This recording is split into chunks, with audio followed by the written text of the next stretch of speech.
system is crucial for the effective and efficient functioning of Victoria's public transport system. It enables commuters to easily access services and provides important information for agencies to plan and manage the system effectively. This was said by John Doyle, the Auditor General of the Mikey project, an ICT project that was ultimately a massive failure. How would you feel if you knew your Opal card cost more than $1 billion, could take up to weeks to transfer inbound funds, and overcharged you on your commute to work or school? This is how the people of Melbourne and regional Victoria felt when the Mikey project ultimately failed. A human activity system is a concept which reflects real-world activity. It involves purposeful human activities that combine to form a system which can be analysed on multiple levels. In other words, it is a system that aims to produce X by performing Y in order to provide better services.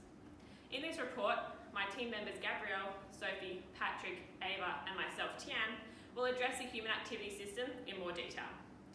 By the end of this presentation, you will have a clear understanding at how project complexity, when not dealt with in the appropriate manner, has a massive effect on project success, as well as the tools and approaches that can help minimise the unforeseen risks of complexity using the Mikey as our human activity system example. Mikey was originally commissioned by the Victorian State Government to deliver significant benefits to the Victorian community, including more efficient, progressive and reliable transport service that would both be technologically innovative and easy for consumer use, and to replace the ageing card system.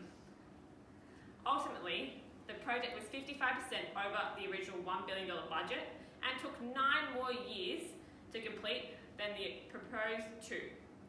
The Transport Ticketing Authority, or the TTA, as we'll call it from now on, was ultimately dissolved due to their poor handling of the project and gathered much negative media attention. We'll outline the tools, images and project mapping to demonstrate how the project could have been handled in a much better manner. The Mikey project was largely structurally and technically complex in nature. There are an extremely high number of interrelationships as well as technological innovation required to achieve the project deliverables. There was a clear lack of communication and trust between the Transport Ticketing Authority, TTA, and the project managers, with evidence of the TTA being overly critical of the PM team throughout. There are a multitude of reasons for this. The high rate of turnover of TTA staff frustrated the PMs, with 3 different ministers for transport and 5 CEOs in the period up until December 2010, never allowing a strong foundation for communication to begin with. Additionally, the initial board for the project was extremely underqualified, with none of the members having sufficient ICT project experience. The impact of this was twofold, as the TTA justified the already tight turnaround of 2 years, despite similar projects using only one supplier taking doubly as long, by stating that the board for the project would be highly qualified in ICT transport implementation projects, therefore directly contributing to the time delay of the project.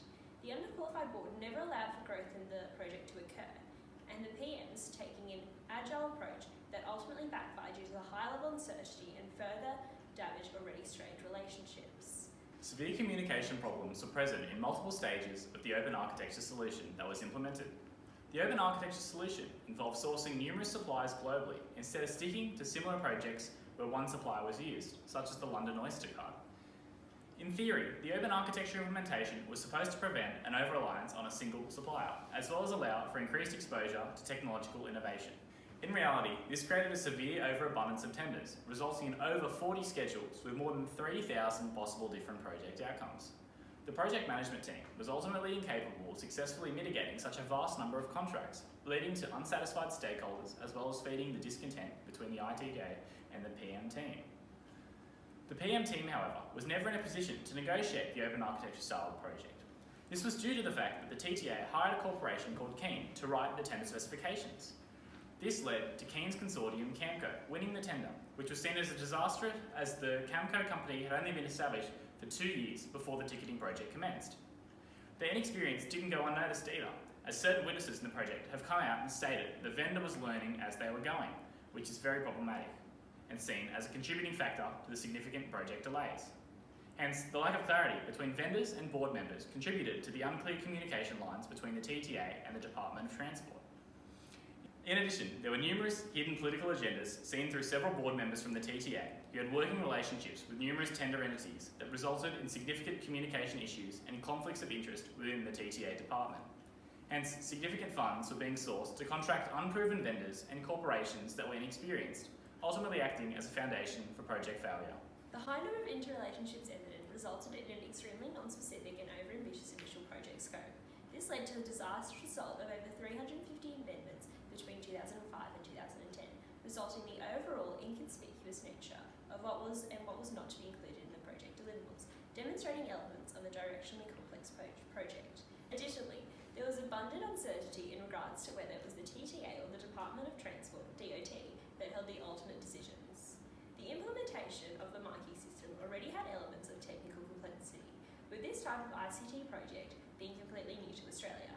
The Myki system was designed to unify the multiple branches under Victoria Transport, such as regional buses, trams and trains, demonstrating the implementation of a system encompassing already existing systems. This would be stored on one computer hardware and software drive, with over 20,000 physical devices. In an already technically complex project, the implementation of an open architect solution therefore inherently increased the given technical complexity to unsustainable levels.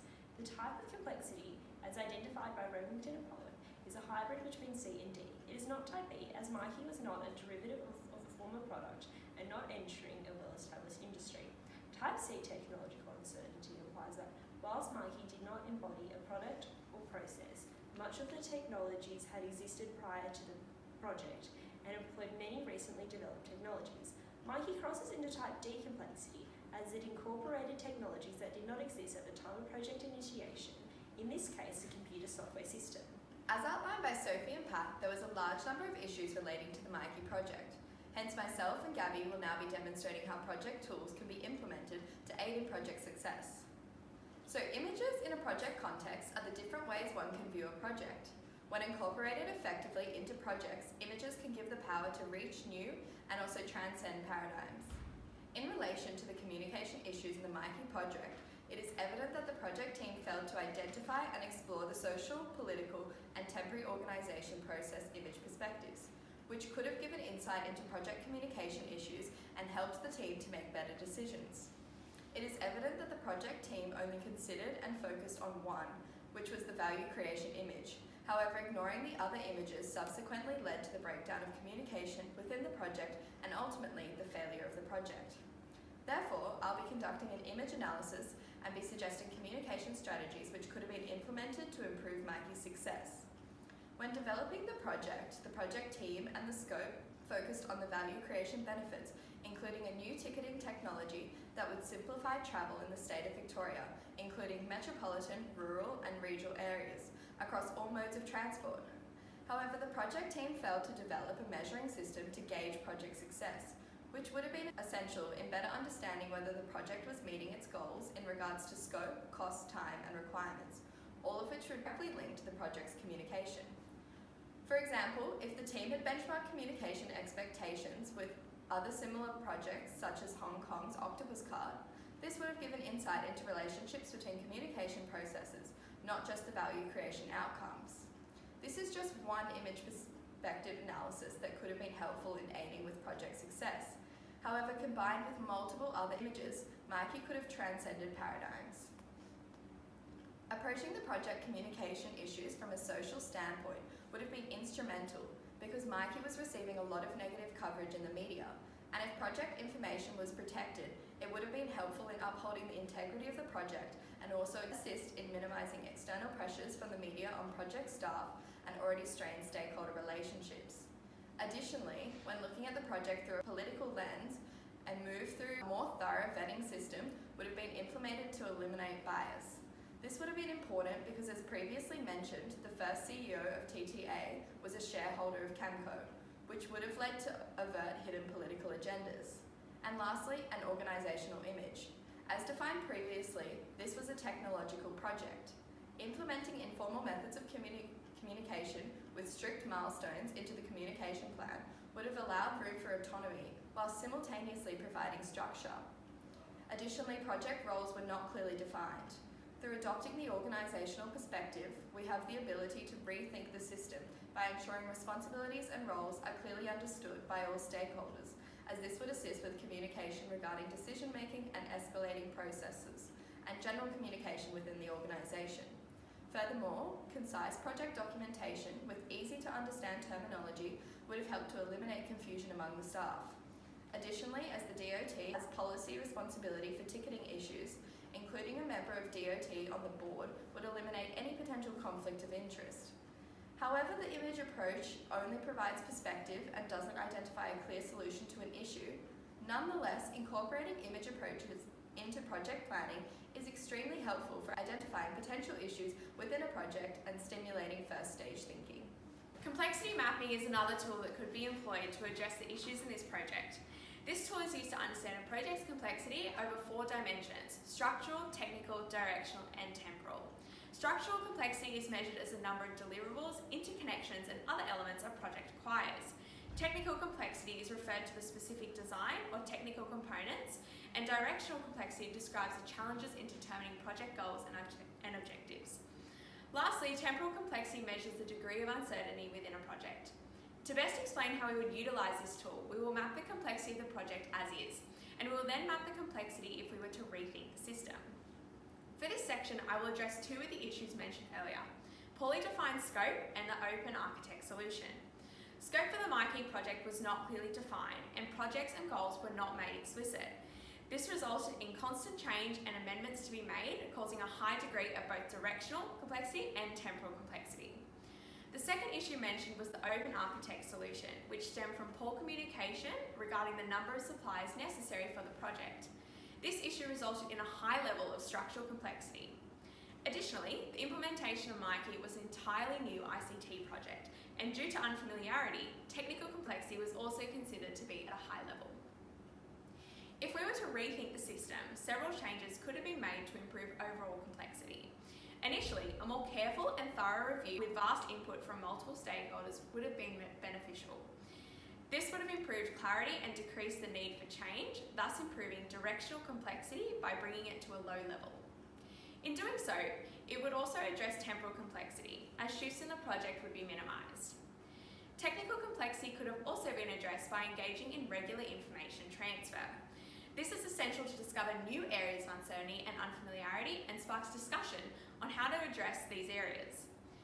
However, considering this is a new style of ICT project, technical and temporal complexity still exists and would therefore be appropriate to plot this at a medium level. Additionally, settling on an appropriate number of suppliers in the initial phases of the project would have prevented the overabundance in tenders and the unmanageable number of project outcomes and schedules. This would therefore improve structural complexity, bringing it down to low. Despite it being useful in this context, complexity mapping does have its drawbacks. This tool is expressed in a graphical manner, with complexity being marked by a point or an X. As a result, it provides no written or verbal explanation of why and how a complexity has been plotted. Also, mapping is not entirely accurate, as it could be distorted by the scale of the graph. Biases could also have an effect and could also be interpreted differently by different audiences. Despite all this, mapping is very beneficial in ways. By implementing this at each phase of the project, it can assist in identifying strategies to better manage the schedule, communication plan, and resources for this project. Also, it acts as a clear way to share and communicate information with stakeholders. MyKey involved purposeful human activities that combine to form a complex dynamic project, which can be analysed on multiple levels. To conclude our presentation, the MyKey project was designed to ensure the effective and efficient functioning of Victoria's public transport network. This ultimate failure of a project was described as the world's biggest expenditure for a smart card ticketing system, a result of severe communication issues between multiple levels of stakeholders. These issues have been clearly visualised and reconceptualised through the project mapping tool and the multiple lens perspective through project images. These help facilitate an understanding